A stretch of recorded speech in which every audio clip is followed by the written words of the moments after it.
అరుణాచలం ఛానల్కి స్వాగతం. ఈరోజు ఆర్డినెన్స్ ఫ్యాక్టరీ ఎద్దు మేళారంలో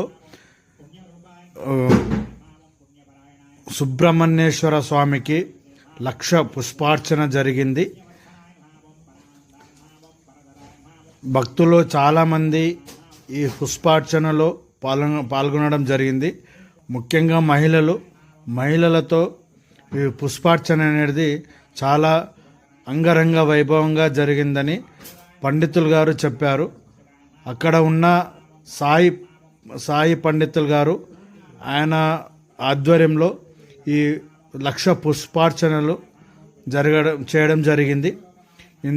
ఇందులో ముఖ్య అతిథిగా ఆర్డినెన్స్ ఫ్యాక్టరీ జనరల్ మేనేజర్ పాల్గొనడం జరిగింది. ఈరోజు విశిష్టత కోసం పంతులు గారు మాట్లాడుతూ, జై శ్రీరామ్. ఈరోజు సుబ్రహ్మణ్య షష్ఠి సందర్భంగా మన ఆర్డినెన్స్ ఫ్యాక్టరీ ఎద్దుమైలారం గ్రామంలో వేయించేసినటువంటి శ్రీ రామ మందిరంలో సుబ్రహ్మణ్యేశ్వర స్వామి వారికి ఆయన జన్మదినం సందర్భంగా శ్రీ సుబ్రహ్మణ్య షష్ఠి సందర్భంగా ఈరోజు ఉదయం 6 గంటలకి సామూహికంగా పంచామృతాభిషేకము, అనంతరము స్వామివారికి విశేష అలంకరణ, ఆ తదనంతరము ఉదయం 9 గంటలకి మహిళలచే పురుషుల చేత ఈ యొక్క పుష్పార్చన కార్యక్రమం స్వామివారికి సామూహికంగా జరుపుకున్నాం. మొత్తంగా 108 మంది ఈ పూజలో పాల్గొని స్వామివారికి సామూహిక పుష్పార్చన కార్యక్రమం చేయడం జరిగింది. కావున ఈ యొక్క సుబ్రహ్మణ్య షష్ఠి సందర్భంగా మన ఆర్డినెన్స్ ఫ్యాక్టరీ రామాలయంలో ప్రతి సంవత్సరం కూడా స్వామివారికి పుష్పార్చన కార్యక్రమం చేయడం మనకు ఆనవాయితీగా వస్తూ ఉన్నది.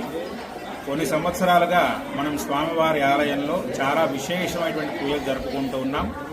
అలాగే ఈ సుబ్రహ్మణ్య షష్ఠి కూడా భగవంతుని యొక్క అనుగ్రహాన్ని, ఆ భక్తులందరూ కూడా స్వామివారి యొక్క అనుగ్రహం చేత సకల శుభాలు, ఆయురారోగ్య ఐశ్వర్య సంపత్తులు కలగాలని చెప్పని లోక కళ్యాణం కోసం, అలాగే అందరూ బాగుండాలని, సమస్త జీవరాశి జీవకోటి ఆయుష్తో ఆరోగ్యంతో ఎటువంటి ఆరోగ్య సమస్యలు లేకుండా అందరూ స్వామివారి యొక్క అనుగ్రహాన్ని పొందాలి అని చెప్పి ఈరోజు సుబ్రహ్మణ్య షష్ఠి కార్యక్రమాన్ని జరపడం జరిగింది. కావున ఆ స్వామివారి యొక్క అనుగ్రహం మన గ్రామాల్లో ఉన్నటువంటి ప్రజలందరికీ కూడా ఆ భగవంతుడు అనుగ్రహించాలి అని చెప్పని భగవంతుని ప్రార్థిస్తూ జై శ్రీరామ్.